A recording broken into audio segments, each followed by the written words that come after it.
ଅନେକ ପ୍ରାର୍ଥନା ପରେ ମୁଁ ଏଇ କଥାଟି କହିବାକୁ ଚାହୁଁଛି, ଉପାସନା ଉପାସକ। ଆମେ ଯେତେବେଳେ ଦେଖୁଛୁ ଆମେ ପ୍ରାୟ ପ୍ରତ୍ୟେକ ଦିନ ଉପାସନା କରୁଅଛୁ। ଆଉ ଏଇ କୋଭିଡ ପରେ ପରେ ଏତେ ଗୁଡେ ପ୍ଲାଟଫର୍ମ ହେଇଛି, ମାନେ ପ୍ରତ୍ୟେକ ଦିନ ନିଶ୍ଚୟ ଆମେ ବହୁତ ଜଣ ଅଛୁ ଯୋଉମାନେ କି 2ରୁ 3-4ଟା ଯାଏ ମଧ୍ୟ କେବେ କେବେ ଆଟେଣ୍ଡ କରିବାକୁ ପଡୁଛି। ଆଉ ଯାହା ବି ହଉ, ଏଇଟା କେବଳ ଆମେ ବାକ୍ୟ ଶୁଣୁଛୁ ତା ନୁହଁ, ମାତ୍ର ଆମେ ମଧ୍ୟ ପ୍ରାର୍ଥନାରେ ଉପାସନା ମାନେ କରୁଅଛୁ। ଆଉ ଉପାସନାଟି ଆମର ପ୍ରତ୍ୟେକଙ୍କର ବ୍ୟକ୍ତିଗତ ଜୀବନ, ପରିବାର ଜୀବନ ଆଉ ମାନବିକ ଜୀବନ ଏକ ବିଶେଷ ଅଂଶ, ନୁହେଁ କି? ଆମେ ସମସ୍ତେ ନିଶ୍ଚିତ ତାକୁ ସ୍ୱୀକାର କରିବା ଯେ ଉପାସନା ଆମ ଜୀବନର ହଉଛି ଏକ ବିଶେଷ ଅଂଶ। ମୁଁ କାଲି ଟିକେ ପଢିବାକୁ ଚେଷ୍ଟା କରୁଥିଲି ଆମଙ୍କର ଯୋଉ ବାଇବେଲ ଅଧ୍ୟୟନ ବହି ଅଛି, ଆଉ ସେଇଠି ସେ ଉପାସନା ବିଷୟରେ ଆଲଫ୍ରେଡ ବିଜି ବକ୍ସ ଲେଖୁଛନ୍ତି, ଉପାସନା, ପ୍ରାର୍ଥନା ଓ ପ୍ରଶଂସା 3ଟା ହଉଛି ଅଲଗା ବିଷୟ। ଆଉ ଯେତେବେଳେ ଆମେ ପ୍ରାର୍ଥନା କରୁ, ଆଉ ସେ ପ୍ରାର୍ଥନା ହଉଛି ଯେମିତି ପ୍ରଭୁ ମୋ ଆତ୍ମାକୁ ରକ୍ଷା କର, ଆଉ ସେଇଟା ହଉଛି ପ୍ରାର୍ଥନା।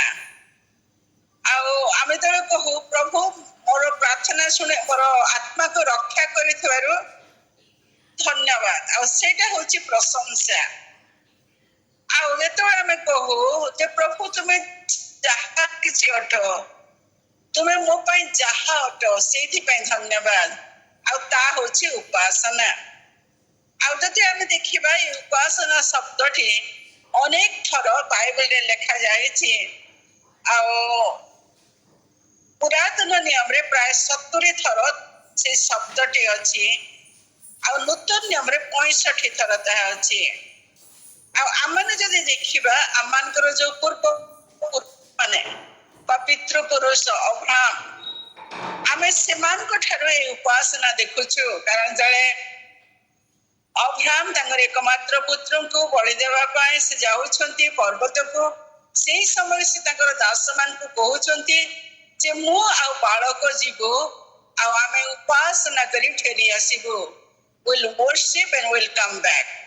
ଆଉ ଆମେ ମଧ୍ୟ ଜାଣିଛୁ ଯେତେବେଳେ ସଦାପ୍ରଭୁ ପରମେଶ୍ୱର ମୋଶାଙ୍କ ଦ୍ୱାରା ଯୋଉ ଆମମାନଙ୍କୁ ଆଜ୍ଞା ଦେଲେ, ସେଇ ସମୟରେ ସେ ମଧ୍ୟ କହୁଛନ୍ତି ଯେ ତୁମେ କଣ କରିବ ନା ତୁମର ସଦାପ୍ରଭୁ ପରମେଶ୍ୱରଙ୍କ ସମ୍ମୁଖରେ ତୁମେ ପ୍ରଣାମ କରିବ।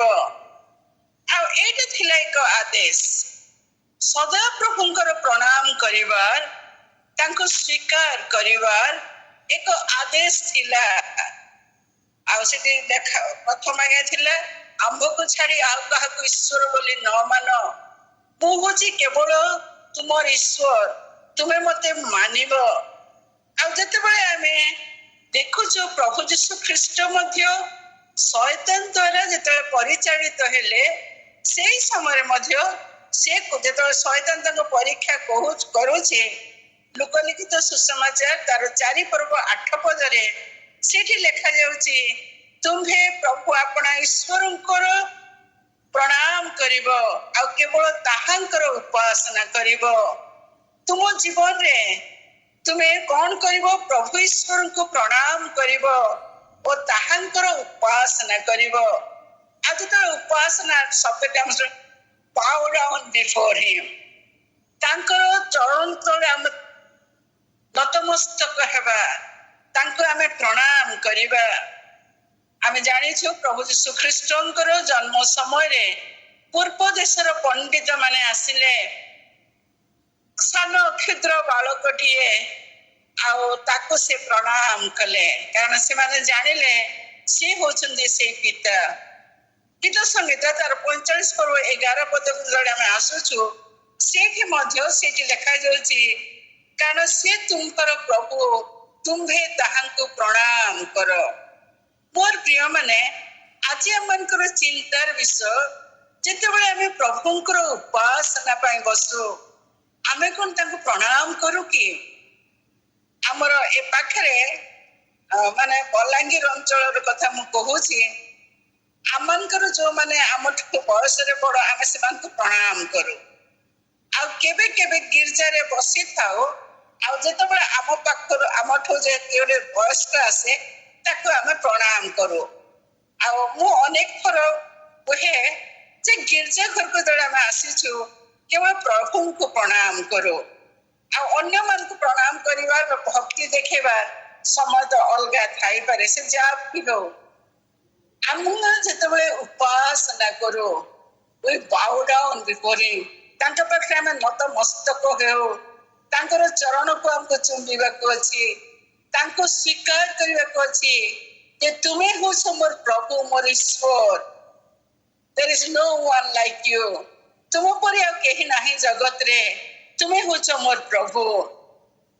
ଆଉ ଏଇଟାକୁ ଯେତେବେଳେ ମୁଁ ଚିନ୍ତା କରୁଥିଲି ସେଇ ସମୟରେ ଆଜିର ଧ୍ୟାନ ନିମନ୍ତେ ମୁଁ ପଢିବାକୁ ଚାହୁଁଛି ଯୋହନ ଲିଖିତ ସୁସମାଚାର ତାର 4 ପର୍ବ 20 ପଦରୁ। ଆମେ ସେ ଘଟଣା ଜାଣିଛୁ ଯୀଶୁ କଣ କରୁଛନ୍ତି ନା ସମୀରଣୀୟ ମଧ୍ୟ ଦେଇ ସେ ଯାଉଛନ୍ତି ଆଉ ସେଇ ସମୟରେ କୂଅ ପାଖରେ ସେ ସ୍ତ୍ରୀ ଲୋକଟିକୁ ସେ ଭେଟିଛନ୍ତି। ଆଉ ମୁଁ 20 ପଦରୁ ପଢୁଛି। ଆମମାନଙ୍କର ପିତୃପୁରୁଷ ମାନେ ଏଇ ପର୍ବତରେ ଉପାସନା କଲେ ଆଉ ଆପଣ ମାନେ କହୁଅଛନ୍ତି ଯେଉଁ ସ୍ଥାନରେ ଉପାସନା କରିବା ଉଚିତ ତାହା ଜେରୁସାଲେମରେ ଅଛି। ଯୀଶୁ ତାହାଙ୍କୁ କହିଲେ, ଆଗ ନାରୀ ମୋ କଥା ବିଶ୍ୱାସ କର, ଯେଉଁ ସମୟରେ ତୁମାନେ ଏହି ପର୍ବତରେ କିମ୍ବା ଜେରୁସାଲେମରେ ପିତାଙ୍କର ଉପାସନା କରିବ ଏପରି ସମୟ ଆସୁଅଛି ଯାହା ତୁମ୍ଭେମାନେ ଜାଣ ନାହିଁ ତାହା ଉପାସନା କରୁଥାଅ।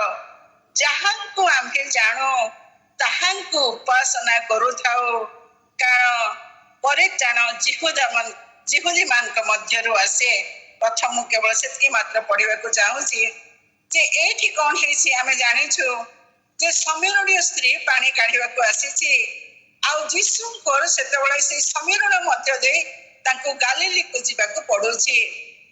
ଆଉ ଯେତେବେଳେ ସେ ଆମେ ଜାଣିଛୁ ସେ ପାଣି ନେବା ପାଇଁ ଆସିଲା, ପ୍ରଭୁ ଯୀଶୁ ତାକୁ ପାଣି ମାଗିଛନ୍ତି ଆଉ ସେ କହୁଛନ୍ତି ତମେ ଯଦି ଜାଣିଥାନ୍ତ କିଏ ତୁମକୁ ମାଗୁଛି ଅନନ୍ତ ଜୀବନ ମୁଁ ତମକୁ ଦେଇଥାନ୍ତି ଇତ୍ୟାଦି ଯାହା ଆମେ ଦେଖୁ 14 ପଦରୁ ରହିଛି 19 ପଦ ଯାଏ। ଆଉ ଏଇ ସ୍ତ୍ରୀ ଲୋକଟି ଯେତେବେଳେ ୟାଙ୍କୁ ଦେଖିଛି ଜଣେ ଜିହୁଦୀ କେଣେ ତାଙ୍କ ବେଶଭୂଷାରୁ ସେ ଜାଣିଥିବ ଜଣେ ଗୁରୁ ବୋଲି, ସେଇ ସମୟରେ ସିଏ ଏକା ପ୍ରଥମ ଆରମ୍ଭ କରିଛି ଉପାସନା ବିଷୟରେ। ଆଉ ଏଇଠି ମୋର ବାଇବେଲରେ ମତେ ପ୍ରାୟ 10 ଥର ମାର୍କ କରିଛି ଯୋଉଠି ଉପାସନା ଶବ୍ଦ ରହିଛି। ଆଉ ସେଇଠି ସେ କହୁଛି ଯେ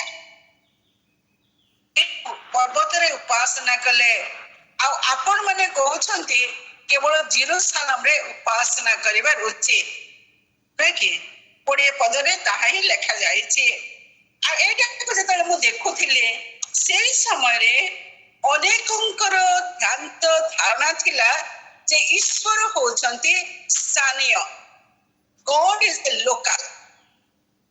ସେମାନଙ୍କର ସେତେବେଳେ ପର୍ଯ୍ୟନ୍ତ ଧାରଣା ନଥିଲା ଯେ ଈଶ୍ୱର ହଉଛନ୍ତି ସର୍ବବ୍ୟାପୀ ପ୍ରଭୁ ପରମେଶ୍ୱର। ସେମାନେ ଭାବୁଥିଲେ ଯେ ଯଦି ଏଇଠି ଆମେ ଏଇଠି ଯଦି ଆମେ ଉପାସନା କରିବା ଏଇ ପର୍ବତ ଆମମାନଙ୍କ ପିତୃପୁରୁଷ ମାନେ ଦେଇଥିଲେ ଏଇଠି ଆମେ ଉପାସନା କରିବା। ଆଉ ଏ ଜିହୁଦୀ ଲୋକମାନେ କହୁଛନ୍ତି ନା ଜେରୁସାଲେମରେ ଉପାସନା କରିବା, କାରଣ ସେଇଠି ଜେରୁସାଲେମ ମନ୍ଦିର ସୋଲୋମନ ନିର୍ମାଣ କରିଥିଲେ ଆଉ ସେଇଠିକା ଉପାସନା କରିବା ଆବଶ୍ୟକତା ରହିଛି। ସେତେବେଳେ ପର୍ଯ୍ୟନ୍ତ ଲୋକଙ୍କର ଧାରଣା ଥିଲା ଯେ ସଦା ପ୍ରଭୁ ପରମେଶ୍ୱର ସେ ହଉଛନ୍ତି ସ୍ଥାନୀୟ, ଇଜ ନଟ୍ ଓମନିପ୍ରେସେନ୍ସ, ସେ ସର୍ବବ୍ୟାପୀ ପରମେଶ୍ୱର ନାହାନ୍ତି। ଆମେ ଯଦି ଦେଖିବା ଜୁନସ ତାର 1 ପର୍ବ 3 ପଦରେ ସେଇଠି ଆମେ ଦେଖୁଛୁ ଯେ ଜୁନସଙ୍କୁ ପ୍ରଭୁ ଈଶ୍ୱର କହୁଛନ୍ତି ତମେ ଯିବ ନିନିବିକୁ ଆଉ ସେ ଲୋକମାନଙ୍କ ପାଖରେ ତମେ ପ୍ରଚାର କରିବ। ଆଉ ଜୁନସ ଚାହୁଁନାହାନ୍ତି। ଆଉ ଲେଖା ଯାଉଛି ଯେ ଯେତେବେଳେ ପ୍ରଭୁ ତାଙ୍କୁ କହୁଛନ୍ତି ଯିବା ପାଇଁ, ମୁଁ ତାକୁ ଟିକେ ପଢିବା ପାଇଁ ଚାହୁଁଛି 3 ପଦ। उठ निनिवी महानगर को जाओ तम विरुद्ध घोषणा कर कारण सेमानकर दुष्टता आम सम्मुखें उपस्थित होइछि मात्र जुनुस सदाप्रभु छामुरु तर्शीसु पलाई निमंते उठिले और जाफनगर को जाई तर्शीस में एक जहाज पाइले एठी हमें देखु लेखा जाउछि तोहु जुनुस सदाप्रभु छामुरु तर्शीस को पलाई जीवा निमंते उठिले जुनुस भाविले मु एठी थिबा बेले सिना मते प्रभु ईश्वर कथा कहउचंती जे तमको निनिवी को जीवा को हबो किंतु मु जदि एठो पलाई जाए बोधे से मते आ देखि पारिबे नाही मु आराम रे कोठी के पळेई जीबी आ लेखा जाउची आ से सदा प्रभु को छामुरु पलाई जीवा पई उठिले आ ए शब्द रु ए वाक्य रु आमे एटा सुनु बुझिबा को যত্ন করিবা যে সেই সময়ে ইভেন দ প্রফেটস ভবিষ্যৎ বক্তা মানে মধ্য বিশ্বাস করুଥିଲେ যে god is a local god সদা প্রভু স্থানীয় প্রভু অটନ୍ତି সে ওমনি প্রেজেন্স নহନ୍ତି সর্বব্যাপী পরমেশ্বর নহନ୍ତି ଆଉ ଆମେ ଜାଣିଛୁ ଯେ ଯେତେବେଳେ ଯାତ୍ରା ପୁସ୍ତକରେ ମଧ୍ୟ ଲେଖା ଯାଉଛି जे सतबे समागम तंबु निर्माण करागला सेठी प्रभुंकर उपस्थिति सेठी रहिला कहे कि लोक माने कोन करूछंती प्रभुंकर उपस्थिति को सेठी देखुछंती यात्रा पुस्तक तार 33 पर्व 9 और 10 पद रे लिखा जाउची मता को पढुची एथि उतरे मूसा तंबुरे प्रवेश करन्ते मेघस्तंभ ओल्हाई तंबु द्वार उपस्थित है तहिरे सदा प्रभु मूसांक सहित आलाप कले तंबु द्वार अवस्थित मेघ स्तंभ देखते समस्त लोक उठी प्रत्येक आपण आपा तंबु द्वार ताहांकु प्रणाम कले एठी मध्य देखुछु जे सेमाने केवल ईश्वरंकर उपस्थिति को से समागम तंबुरे सेमाने केवल देखुथिले आउतबेले मूसा से समागम तंबु को प्रवेश करुथिले सेही समय से लोक माने बाहर देखुथिले आ सदा प्रभुंकर प्रताप जतोले आसुथिला से माने केही सेठी के आसु नथिले इज ए होली गॉड आ से माने कोन करुथिले ना तंबु द्वार रे ठिया हे तांको प्रणाम करुथिले तांको वर्शिप करुथिले कारण से समय पर्यंत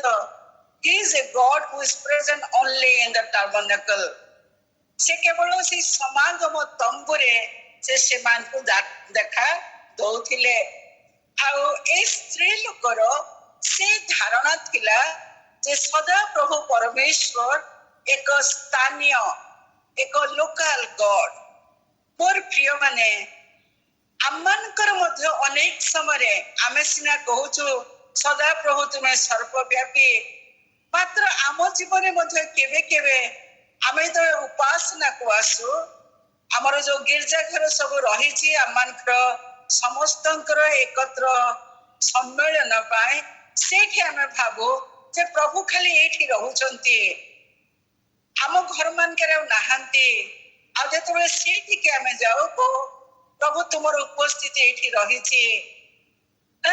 आमे से प्रकार भावरे तांकर आमे उपासना करू आउ जेतबे सेठु बाहर जाऊ आमे भाबु प्रभु आ किछि देखु नाहांती प्रभु मो विषय किछि जानि पारु नाहांती I can do whatever I feel like doing मते जहा इच्छा अछि मो ताको ही करिवि कारण प्रभु होछन्ते से गिरजा घर रो प्रभु गिरजा घर बाहरिले मु जहा भी करि परिबि आमनकर उपासना रे आमनकर प्रभुंकर परिचय रे से प्रकार भ्रांत धारणा रही कि मात्र प्रभु जी आमनकर सर्वव्यापी परमेश्वर सर्वज्ञात परमेश्वर सी आमनकर समस्त विषय जानी पारंती ताकू आमे अनुभव करि पारुछु कि आ एठी जेतेबेले से स्त्री लोकटी से प्रकार भाबरे कहूची से समय से कौच ए पर्वत आ प्रभु जीशु कहते जे कौन कर तुम्हें जहाँ तुम्हें जान ना ताहा उपासना करुथा जहाँ को आमे जानो ताहां को आमे माने उपासना करुथा से कहते वेरी गुड सम्मेलनीय स्त्री तुम बहुत भल काम करुछ किंतु गोटे कथा तुम जीवन में देखुची जे तुम्हें जहाँ को जान ना ताहांकर उपासना करुथा मोर प्रिय माने आमको जो आज प्रभु अनांती प्रत्येक को कहती कि वेरी गुड बहुत भल तुम्हें मते जानिछ आ तुम्हें मते उपासना करुछ अनेक समय लोक कहती जे गिरजा घर को न गले भल लगे नहीं अंत सप्ताह सारा जहाँ भी करे हेले रविवार दिन टिके गिरजा को जीवी नहीं आ अनेक समय मन हुए जेमती he is a lord of only रविवार से केवल जेपरि आम जीवन प्रभु खाली संडे पाए रविवार दिन पाए उपासना को जीवार समय पाए आ जिते बळे आमे तांको विषय अनुध्यान करू से कोन आज हमको देखि कहंती कि जे तुम्हें जहाँ को जानो नहीं ताहांकर उपासना करुछ ना हमको देखि कहंती जे तुम्हें मते जानियोछ आ मोर उपासना तुम्हें करुछ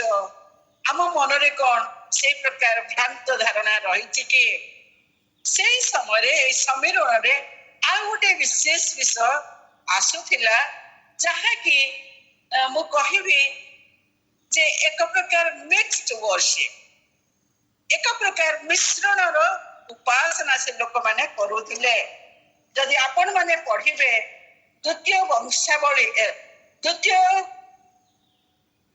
राजावली तार 17 पर्व 24 पदरु द्वितीय राजावली तार 17 पर्व 24 पदरु आउ सेठी लेखा जाउची जे से समय कौन कले ना असुर राजा से मान को देश को कौन कले ना अनेक गुड़े लोक अनेक गुड़े देवता मान को आनिले 17 पद 24 पद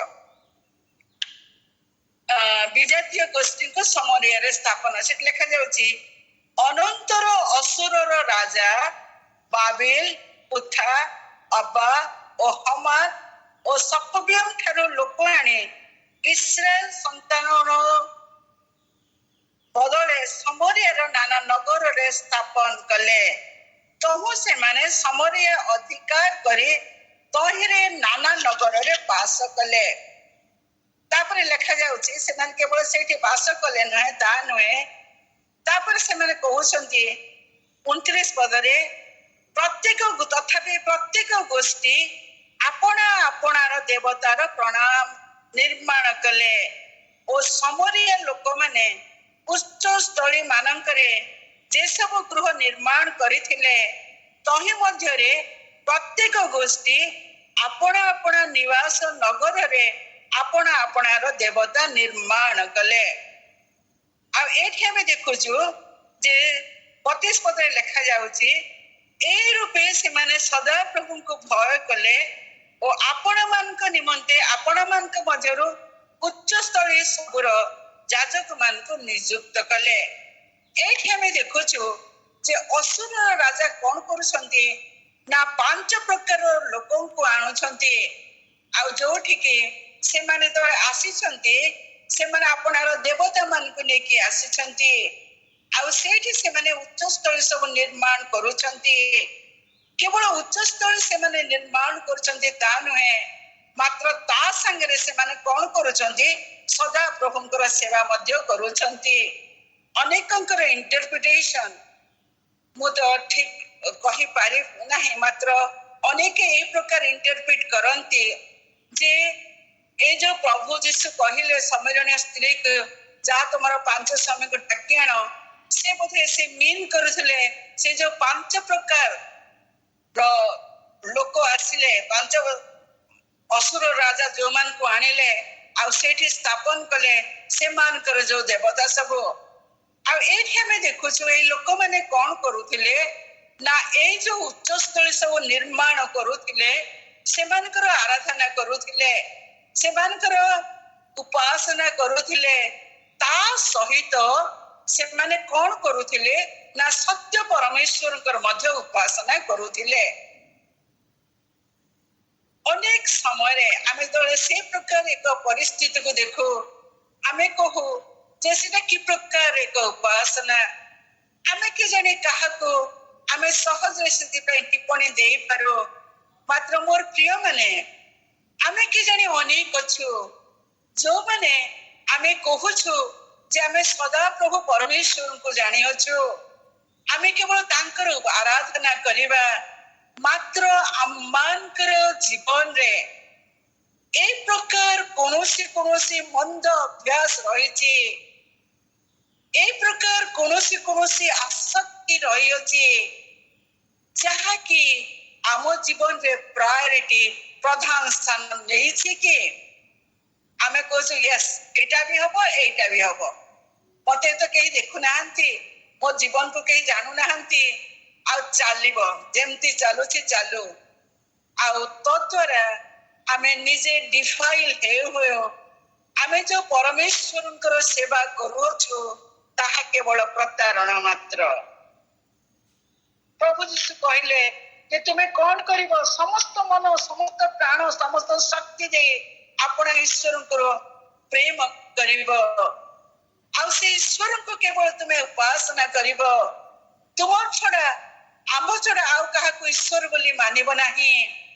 ମାତ୍ର ଅନେକ ସମୟରେ ଏଇ ସମୟ ଲୋକମାନଙ୍କ ପରି ଆମ ଜୀବନରେ କଣ କୌଣସି ବିଷୟ ରହିଯାଇଛି କି ଯାହା ଆମମାନଙ୍କ ସେବା ଉପାସନାକୁ ଡିଫାଇଲ୍ କରି ପକାଉଛି, ଅପବିତ୍ର କରି ପାରୁଛି। ଆମର ଉପାସନାକୁ ପ୍ରଭୁ କହୁଛନ୍ତି, କେଜାଣି କହୁଛନ୍ତି ଯେ ଉପାସନା ମୋ ପାଇଁ ଗ୍ରାହ୍ୟ ଯୋଗ୍ୟ ହେଇପାରୁନାହିଁ, କାରଣ ତୁମେ କେବଳ ପ୍ରିଟେଣ୍ଡ କରୁଛ। ଆମ ଜୀବନରେ କଣ ଏ ପ୍ରକାର କିଛି ବିଷୟ ଅଛି କି ମୋର ପ୍ରିୟ ମାନେ, ଯାହା ଆମମାନଙ୍କୁ କେବେ କେବେ ପ୍ରଭୁଙ୍କର ଆରାଧନା କରିବାକୁ କରୁ ସିନା, ହେଲେ ୱିଦିନ୍ ଆୱାରସେଲ୍ଫ ଆଉ ଗୋଟେ କିଏ ଥାଏ, ଆଉ ଗୋଟେ କିଛି ଗୋଟେ ଆକର୍ଷଣ ଥାଏ, କିଛି ଗୋଟେ ପାପ ଥାଏ ଯାହା ଆମମାନଙ୍କୁ ଜାବୁଡି ଧରେ, ଆଉ ତାକୁ ଆମମାନଙ୍କୁ ପରିତ୍ୟାଗ କରିବାକୁ ହବ। ପ୍ରଭୁ କହୁଛନ୍ତି ଯେ ପ୍ରକାର କୌଣସି ବିଷୟ ନୁହେଁ ଯାହା ମୋ ପାଇଁ ଅସାଧ୍ୟ। ତମେ ଯଦି ପ୍ରକୃତିରେ ମୋର ସେବା କରିବାକୁ ଚାହିଁଛ, ତେବେ ମୁଁ ତମକୁ କଣ କରିବି ନା ଏକ ହୃଦୟ ଦେବି। ଆଉ ସେଠି ଲେଖାଯାଉଛି ସେମାନେ କଣ କରୁଥିଲେ ନା ସଦା ପ୍ରଭୁଙ୍କୁ ବି ଭୟ କରୁଥିଲେ, ଆଉ ସେମାନଙ୍କର ରୀତିନୀତି ଅନୁସାରେ ଆପଣା ଦେବତା ମାନଙ୍କର ସେବା କରୁଥିଲେ। ଆଜି ଆମ ଜୀବନରେ ସେ ପ୍ରକାର କଣ ଏକ ଡୁଆଲ ଜୀବନ ରହିଛି କି, ଦୁଇ ପ୍ରକାର ଜୀବନ ଆମେ କଣ କାଟୁଛୁ କି, ଆମକୁ ତହିଁ ବିଷୟରେ ସାବଧାନ ହେବାକୁ ପଡିବ। ତୃତୀୟ କଥା, এই ସ୍ଥାନରେ ଆମେ ଦେଖୁଛୁ ଯେ ଏଇ ସ୍ତ୍ରୀ ଲୋକଟି ଉପାସନା କରିବା ପାଇଁ ଆସୁଅଛି, ଆଉ ଯେମିତି ମୁଁ ଆଗରୁ କହୁଥିଲି ପ୍ରଭୁ ତାକୁ କହୁଛନ୍ତି ଉପାସନା ବିଷୟରେ। ଆମେ ଜାଣିଛୁ ପ୍ରଭୁ ଯୀଶୁ ଖ୍ରୀଷ୍ଟ ଶାନ୍ତ ହେଇଛନ୍ତି, ପୁଅ ମୂଳରେ ବସିଛନ୍ତି, ମାତ୍ର ତାଙ୍କର ଆତ୍ମା ଆଉ ଗୋଟେ ଆତ୍ମା ପାଇଁ ତୃଷିତ ହଉଛି। ଆଉ ଏଇ ସ୍ତ୍ରୀ ଲୋକ ସେ ବହୁତ ବିଷୟ ଜାଣିଛି, ପରମେଶ୍ୱରଙ୍କର ବିଷୟ ଜାଣିଛି, କୋଉଠି ଉପାସନା କରିବାର ବିଷୟ ଜାଣିଛି, ହେଲେ ସେ ଏପର୍ଯ୍ୟନ୍ତ ସତ୍ୟ ପରମେଶ୍ୱରଙ୍କର ପରିଚୟ ପାଏ ନାହିଁ। ଆଉ ସେ କହୁଛି ଯେ ଆମେ ଜାଣିଛୁ ଯେ ପ୍ରଭୁ ଆସିବେ, ଖ୍ରୀଷ୍ଟ ଆସିବେ, ଆଉ ସେ ଆମମାନଙ୍କୁ ସାହାଯ୍ୟ କରିବେ। ସେ knows everything। ଅନେକ ସମୟରେ ଆମେ କି ଜାଣି ବାଇବେଲ ସମ୍ବନ୍ଧରେ ଏତେ ଜାଣିଥାଉ, ହେଲେ ସତ୍ୟ ପରମେଶ୍ୱରଙ୍କର ସେ ପ୍ରେମ, ସେ ଦୟା, ତାଙ୍କର ପରିଚୟ ଆମ ଜୀବନରେ ନଥାଏ। ସେ ସ୍ତ୍ରୀ ଲୋକର ସେ ପ୍ରକାର ଅବସ୍ଥା ହେଇଥିଲା, ମାତ୍ର ଯେତେବେଳେ ସେ ପ୍ରଭୁ ଯୀଶୁ ଖ୍ରୀଷ୍ଟଙ୍କର ସହିତ কথୋପକଥନ କରୁଛି, ସେଇ ସମୟରେ ତାର ଜୀବନରେ ଏକ ତୃଷା ଜାତ ହେଲା। ସେ ସେଇ ସମୟରେ ଦେଖୁଛି ଯେ ଯେ ତା ସାଙ୍ଗରେ କଥା ହଉଛନ୍ତି ସେ ପ୍ରଭୁଙ୍କୁ ସେ ଜାଣି ପାରୁଅଛନ୍ତି, 24 ପଦରେ ସେ କହୁଛନ୍ତି ଯେ ଖ୍ରୀଷ୍ଟ ଆସିବେ ଏଇଟା ମୁଁ ଜାଣିଛି, ମାତ୍ର ଏତେ ପାଖରେ ଥାଇ ମଧ୍ୟ ସେ ଯୀଶୁ ଖ୍ରୀଷ୍ଟଙ୍କର ପରିଚୟ ପାଇପାରେ ନାହିଁ। ଅନେକ ସମୟ ପ୍ରଭୁ ତା ସହିତ କଥାବାର୍ତ୍ତା କରୁଛନ୍ତି, ହେଲେ ସେ ଖ୍ରୀଷ୍ଟଙ୍କର ପରିଚୟ ପାଇନାହିଁ।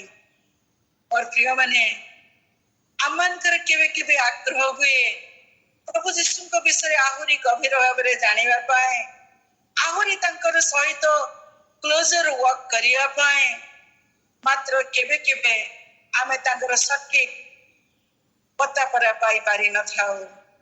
ଆଉ ଏଇଠି ସ୍ତ୍ରୀ ଲୋକ କହୁଛି ମୁଁ ଜାଣିଛି ସେ ଆସିବେ। ଆଉ ଯେତେବେଳେ ସେ ତାହା କହିଛି, ଏ ଅଂଶଟି ମତେ ଖୁବ ଭଲ ଲାଗେ ଯେ ଯୋହନ 4 ପର୍ବରେ ପ୍ରଭୁ ଯୀଶୁ ତାକୁ କହୁଛନ୍ତି ଯେ ତତେ ଅପେକ୍ଷା କରିବାକୁ ପଡିବ ନାହିଁ। ସେ କହୁଛନ୍ତି 26 ପଦରେ, ଯୀଶୁ ତାହାଙ୍କୁ କହିଲେ ତୁମ୍ଭ ସହିତ କଥା କହୁଛି ଯେ ମୁଁ ସେହି ଅଟେ। What a revelation! କି ପ୍ରକାର ଏକ ପ୍ରକାଶନ, କି ପ୍ରକାର ଏକ ପ୍ରକାଶନ! ସ୍ତ୍ରୀ ଲୋକଟି ଯେ ଆସିବେ ବୋଲି ଅନେକ ଦିନରୁ ଶୁଣିଛି, ସିଏ ତା ସାଙ୍ଗରେ କଥୋପକଥନ କରୁଛନ୍ତି। ତାର ଜୀବନକୁ ସେ ତାକୁ ଅନ୍ୱେଷଣ କରିବା ପାଇଁ ସାହାଯ୍ୟ କରୁଅଛନ୍ତି। ମୋର ପ୍ରିୟମାନେ, ଯେତେବେଳେ ପ୍ରଭୁ ବ୍ୟକ୍ତିଗତ ଭାବରେ ଆମ ଜୀବନରେ କଥା କୁହନ୍ତି, ଅନେକ ଗୁଡେ ଅନ୍ୱେଷୀ ପ୍ରଶ୍ନ ଆମ ଜୀବନକୁ ଆସେ, ସେ ତାହା ଆମ ଜୀବନକୁ ଦିଅନ୍ତି। ଆଉ ସିଏ ଆମକୁ ତାଙ୍କର ପ୍ରକାଶନ ଆମ ଜୀବନରେ ଦିଅନ୍ତି। ସେ କହୁଛି ମୁଁ ସେହି, ଯୀଶୁ କହିଲେ ମୁଁ ସେହି। ଆଉ ସ୍ତ୍ରୀ ଲୋକଟି ଆଶ୍ଚର୍ଯ୍ୟ ହେଇଯାଇଛି। ଆଉ ତାପରେ ମୁଁ ସେ ଅନ୍ୟ ଅଂଶକୁ ମୁଁ ଯାଉ ନାହିଁ। ଆଉ ସିଏ ଆଉ ସେଇଠି ତୁନି ହେଇକି ରହି ପାରିନାହିଁ। ତାର ସେ ଜଳପାତ୍ରକୁ ସେ ସେଇଠି ଛାଡି ଦେଇକି ଦୌଡି ଯାଉଛି ଲୋକମାନଙ୍କୁ ଡାକିବା ପାଇଁ। ଆଉ କହୁଛି ଆସ ଦେଖିବ, ମୁଁ ଯାହା ଯାହା କରିଅଛି ସେଇ ସବୁ ମତେ କହିଲେ। ତାହାର କଥା ହେତୁ ସେଇ ନଗରର ସମ୍ମିଳନୀ ମଧ୍ୟରୁ ଅନେକ ତାହାଙ୍କ ଠାରେ ବିଶ୍ୱାସ କଲେ। ଯେତେବେଳେ ଆମେ ପ୍ରକୃତରେ ପ୍ରଭୁଙ୍କର ପରିଚୟ ପାଏ, ତାଙ୍କର ଉପାସକ ହେଇଯାଉ, ସେଇ ସମୟରେ କେବଳ ଆମେ ସେ ଉପାସକ କେବଳ ବିଟୁଇନ୍ ଅସ୍ ହୁଏ ନାହିଁ, କେବଳ ଆମ ମଧ୍ୟରେ ତାହାର ସଂଯୋଗ ହୁଏ ନାହିଁ। ମୋର ପ୍ରିୟମାନେ, ତାହା ଚାଲିଯାଏ ଆମ ଗାଁକୁ, ଆମର ସାହି ପଡିଶାକୁ। ଆଉ ସେ ଲୋକମାନେ ସମସ୍ତେ ଦୌଡି ଆସିଲେ, ଦେଖିଲେ ଏଇ ସ୍ତ୍ରୀ ଲୋକ ଜୀବନରେ ଏକ ନୂଆ ପରିବର୍ତ୍ତନ ଆସିଛି। ଆଉ ସେଠି ଲେଖା ଯାଉଛି, ତାହାର କଥା ହେତୁ ସେହି ନଗରର ସମୀରଣୀୟ ମାନଙ୍କ ମଧ୍ୟରୁ ଅନେକ ତାହାଙ୍କ ଠାରେ ବିଶ୍ୱାସ କଲେ। ଯେତେବେଳେ ଜଣେ ଗୋଟେ ଭଲ ଜିନିଷ ପାଏ, ତାକୁ ସେ ସେୟାର କରିବାକୁ ଚାହେଁ ଅନ୍ୟମାନଙ୍କ ସାଙ୍ଗରେ। ଆଉ ସେଇଟା ମଧ୍ୟ ସେମାନେ ଯେମିତି ଜାଣନ୍ତୁ। ଏଇ ସ୍ତ୍ରୀ ଲୋକ ସେଦିନ ଉପାସନା କରିବା ପାଇଁ ତାର ଯେତେ ପ୍ରଶ୍ନ ଥିଲା, ସେ ସେତେ ଦିନ ପର୍ଯ୍ୟନ୍ତ ଉପାସକ ହେଇପାରିନଥିଲା। ହେଲେ ଯେତେବେଳେ ପ୍ରଭୁ ଯୀଶୁ ଖ୍ରୀଷ୍ଟ ତା ଜୀବନକୁ ଆସିଲେ, ତା ଜୀବନରେ ଏକ ନୂଆ ଟ୍ରାନ୍ସଫର୍ମେସନ ଆସିଗଲା। ଆଉ ସିଏ ଅନେକଙ୍କ ପାଖରେ ତାକୁ ଦେଖିକି, ତାର କଥା ଶୁଣିକି ସେମାନେ ବିଶ୍ୱାସ କଲେ। ଆଜି ଯଦି ଆମେ ସତ୍ୟ ପରମେଶ୍ୱରଙ୍କର ପ୍ରକୃତ ଉପାସକ, ଆମ କଥାରେ, ଆମର ଚାଲିଚଳନରେ, ଆମର ସାକ୍ଷ୍ୟଦାନରେ, ଆମର ବାକ୍ୟ ପ୍ରଚାର କରିବାରେ ଅନେକ କଣ ପ୍ରଭୁଙ୍କର ଠାରେ ବିଶ୍ୱାସ କରୁଛନ୍ତି ନା? ଆମକୁ ଦେଖିଲେ କେବେ କେବେ କାହା ମନେ ଅଛି, ଯଦି এই ପ୍ରକାର ଏକ ସ୍ତ୍ରୀ ଲୋକ, I should not be listening to her, ଯଦି ଆମ ଜୀବନର ଏକ ଟ୍ରାନ୍ସଫର୍ମେସନ ନାହିଁ, ଏକ ରୂପାନ୍ତରୀକରଣ ନାହିଁ, ଏକ ପରିବର୍ତ୍ତନ ନାହିଁ, ମୋର ପ୍ରିୟ ମାନେ, ସେ ସ୍ତ୍ରୀ ଲୋକକୁ ସେମାନେ ଦେଖିଲେ ଆଉ କେବଳ ସେମାନେ ଦେଖିଲେ ବିଶ୍ୱାସ କଲେ ତା ନୁହେଁ, ସେମାନେ ତାହାଙ୍କୁ ଅନୁରୋଧ କଲେ ଆଉ ସେ 2 ଦିନ ସେ ସ୍ଥାନରେ ରହିଗଲେ। ସେମାନେ ଦେଖୁଛନ୍ତି ଯେ ଏଇ ଯୋଉ ଖ୍ରୀଷ୍ଟ ଯୋଉ ମସିହଙ୍କର ଆଗମନର କଥା ଥିଲା, ଇଏ ହଉଛନ୍ତି ସେଇ ମସିହ। ତାଙ୍କ ସାଙ୍ଗରେ ବସିଲେ, ତାଙ୍କର କଥା ଶୁଣିଲେ ଆଉ କହୁଛନ୍ତି ଆମ ସାଙ୍ଗରେ କିଛି ସମୟ ରହିଯାଅ। ଆଉ ପ୍ରଭୁ ସେଇଠି ରହିଗଲେ। ଆଉ 41 ପଦରେ ଲେଖାଯାଏ, ତାହାଙ୍କ ବାକ୍ୟ ହେତୁ ଆହୁରି ଅନେକ ଲୋକ ତାହାଙ୍କ ଠାରେ ବିଶ୍ୱାସ କଲେ। ତାହାଙ୍କର ବାକ୍ୟ ହେତୁ। ପ୍ରିୟ ମାନେ, ଆମେ ଯେବେ ପ୍ରକୃତ ଉପାସକ ହେଇଯାଉ, ସେଇ ସମୟରେ ଆମର ତାଙ୍କ ପ୍ରତି ଆମର ସାକ୍ଷ୍ୟ ଅନ୍ୟମାନଙ୍କୁ ଆକର୍ଷଣ କରେ। ସେଇଟା ହଉଛି ପ୍ରକୃତ ଉପାସନା ହେଇଯାଏ। ଆଉ ସେଇ ଉପାସନା କେବଳ ଆମ ମଧ୍ୟରେ ସୀମିତ ହୁଏ ନାହିଁ, ଆମ ଗାଁର ଲୋକମାନେ ମଧ୍ୟ ସେ ଖ୍ରୀଷ୍ଟଙ୍କର ପରିଚୟ ପାଆନ୍ତି ଆଉ କୁହନ୍ତି, ପ୍ରଭୁ ତୁମେ ଆମ ସାଙ୍ଗରେ ରହିଯାଅ, ଆମ ସାଙ୍ଗରେ ରହିଯାଅ। ଆମେ ଯଦି ତାଙ୍କର ପ୍ରକୃତ ଉପାସନାର ଅର୍ଥ ଜାଣିଛୁ, ପ୍ରକୃତ ଉପାସକ ଆଜି ଆମେ ହେଇଛୁ, ଆମ ମନରେ କଣ ସେଇ କ୍ଷୁଧା, ସେଇ ଆଗ୍ରହ, ସେଇ ତୃଷା ଜାତ ହଉଛି କି କହିବା ପାଇଁ, ପ୍ରଭୁ ତୁମେ ଆଜି ମୋ ସାଙ୍ଗରେ ରହିଯାଅ, ପ୍ରଭୁ ମତେ ତୁମକୁ ଦରକାର ଅଛି, ପ୍ରଭୁ ମୋ ଜୀବନରେ ତୁମେ ମୋ ଜୀବନରେ ରହିଯାଅ। ଆମେ ଜାଣିଛୁ ଯେ ପ୍ରଭୁ ଯୀଶୁ କହିଲେ, ପ୍ରକାଶିତ ବାକ୍ୟ 3:20 ଆମେ ସମସ୍ତେ ମୁଖସ୍ଥ କରିଛୁ, ଦେଖ ମୁଁ ଦ୍ୱାରରେ ଠିଆ ହେଇ ଆଘାତ କରୁଅଛି, ଯଦି କେହି ମୋ ରବ ଶୁଣି ଦ୍ୱାର ଫିଟେଇ ଦିଏ, ତା ସାଙ୍ଗକୁ ଯିବି, ମୁଁ ତା ସାଙ୍ଗରେ ଭୋଜନ କରିବି, ମୋ ସାଙ୍ଗରେ ଭୋଜନ କରିବେ। ଆମମାନଙ୍କ ପ୍ରଭୁ ଯୀଶୁ ସବୁବେଳେ ଆମ ସଙ୍ଗରେ ଆସନ୍ତି। ମୋର ପ୍ରିୟ ମାନେ, ଆମ ସଙ୍ଗରେ ସେ ରହିବା ପାଇଁ ଚାହାନ୍ତି। ସେଦିନ ସେ ପର୍ଟିକୁଲାରଲି ସେଇ ସମୀରଣୀୟ ସ୍ତ୍ରୀ ପାଇଁ, ସେଇ ସମୀରଣର ଲୋକଙ୍କ ପାଇଁ ସେଇ କୂଅ ମୂଳରେ ଅଟକି ଗଲେ। ପ୍ରଭୁ ଯୀଶୁ ଆମ ଜୀବନରେ ଅନେକ ଥର ଅଟକି ଯାଆନ୍ତି, ଆମକୁ କଥା କହିବା ପାଇଁ, ଆମ ସାଙ୍ଗରେ ରହିବା ପାଇଁ, ତାଙ୍କର ପ୍ରକୃତ ପରିଚୟ ଦେବା ପାଇଁ, ଆମମାନଙ୍କୁ ତାଙ୍କର ଉପାସକ କରିବା ପାଇଁ ଆମେ କଣ ସେଇ ପ୍ରକାର ଭାବରେ ଆମ ସମୟ ଦଉ କି ତାଙ୍କର ପରିଚୟ ଆମେ ପାଉ କି? ପ୍ରଭୁ ଆମମାନଙ୍କୁ ଅନୁଗ୍ରହ କରନ୍ତୁ। ମୋର ଖାଲି ଗୋଟିଏ ପ୍ରାର୍ଥନା ମୋର ମଣ୍ଡଳୀ ପାଇଁ, ଆମ ସମସ୍ତଙ୍କ ପାଇଁ, ଯେ ଯେତେ ଜଣ ଆମେ ପ୍ରଭୁ ଯୀଶୁଙ୍କ ବିଷୟରେ ଜାଣୁଅଛୁ, ଆମେ ପ୍ରଭୁ ଯୀଶୁଙ୍କୁ ଜାଣିବାକୁ ଯତ୍ନ କରୁ। ସେଇ ସ୍ତ୍ରୀ ଲୋକଟି ସତ୍ୟ ପରମେଶ୍ୱରଙ୍କ ବିଷୟରେ ବହୁତ ଜାଣିଥିଲା, ହେଲେ ପ୍ରଭୁଙ୍କର ଦର୍ଶନ ପାଇନଥିଲା। ମାତ୍ର ଯେତେବେଳେ ସେ ଯୀଶୁଙ୍କୁ ଜାଣିଲା, ତା ଜୀବନର ଏକ ଟ୍ରାନ୍ସଫର୍ମେସନ ଆସିଗଲା, ଏକ ପରିବର୍ତ୍ତନ ଆସିଗଲା। ଆଉ ସେ ତାଙ୍କର ଉପାସକ ହେଉ ଅନେକଙ୍କୁ ତାଙ୍କର ଉପାସନା କରିବା ପାଇଁ ପ୍ରବର୍ତ୍ତାଇଲା। ଯଦି ମୁଁ ଆଜି ପ୍ରଭୁଙ୍କର ପରିଚୟ ପାଇଅଛି, ମୋର ଜୀବନ ସେଇ ପ୍ରକାର ଏକ ଆଦର୍ଶମୟ ଜୀବନ ହେଉ, ଯୋଉଠିକି ଅନେକ ସେ ପ୍ରଭୁଙ୍କର ପରିଚୟ ପାଇବେ। ମୁଁ ପ୍ରଥମ କହୁଥିଲି, ଉପାସନା ହଉଛି ତାଙ୍କୁ କେବଳ ପ୍ରଣାମ କରିବା। ଦ୍ୱିତୀୟ କଥା ମୁଁ କହିଲି, ସେଇ ସମୟରେ ଉପାସନାରେ କେତେ ଭ୍ରାନ୍ତ ଧାରଣା ଥିଲା, ତାହା ଥିଲା ଈଶ୍ୱର ହଉଛନ୍ତି ସ୍ଥାନୀୟ। ତୃତୀୟରେ ମୁଁ କହିଲି, ପ୍ରଭୁଙ୍କର ଉପାସନା କରୁଥିବା ସମୟରେ ମଧ୍ୟ କେତେ ଗୁଡିଏ ଅପବିତ୍ରତା ଆମ ଜୀବନକୁ ଆସି କଳଙ୍କିତ କରେ। ଯେପରି ସେମାନଙ୍କର ଅନେକ ଦେବତାଙ୍କର ଉଚ୍ଚସ୍ଥଳୀ ନିର୍ମାଣ କରୁଥିଲେ, ସଦା ପ୍ରଭୁଙ୍କୁ ଭୟ କଲେ। ତୃତୀୟ କଥା, ମାତ୍ର ପ୍ରଭୁ ସେ ପ୍ରଭୁ ହଉଛନ୍ତି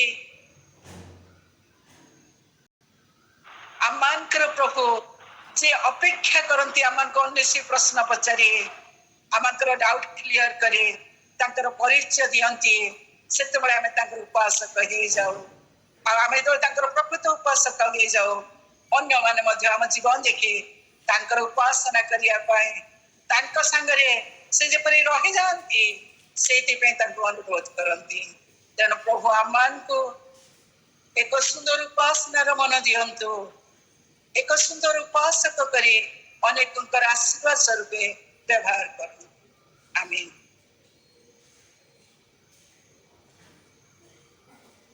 गोटे पद गीत गाइबा चाहे आज सुंदर शिक्षा विषय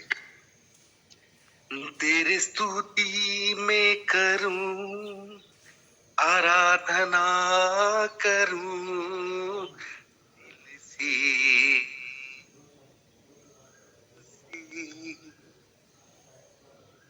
थैंक यू देवलक्ति का सागर आपण उपासना विषय आमको मूल्यवान शिक्षा देइछंती। उपासना प्रार्थना और प्रसन्न अटे वाक्य कहे आमे केवल ईश्वर को उपासना करिबा एवं तांको प्रणाम करिबा। आमर सदा प्रभु सर्वव्यापी अटंती से प्रत्येक जितेबेले आमे अंधार रे थाऊ जितेबेले आमे निर्जन स्थान रे थाऊ जितेबेले आमे आकाश रे उड़ी थाऊ किंबा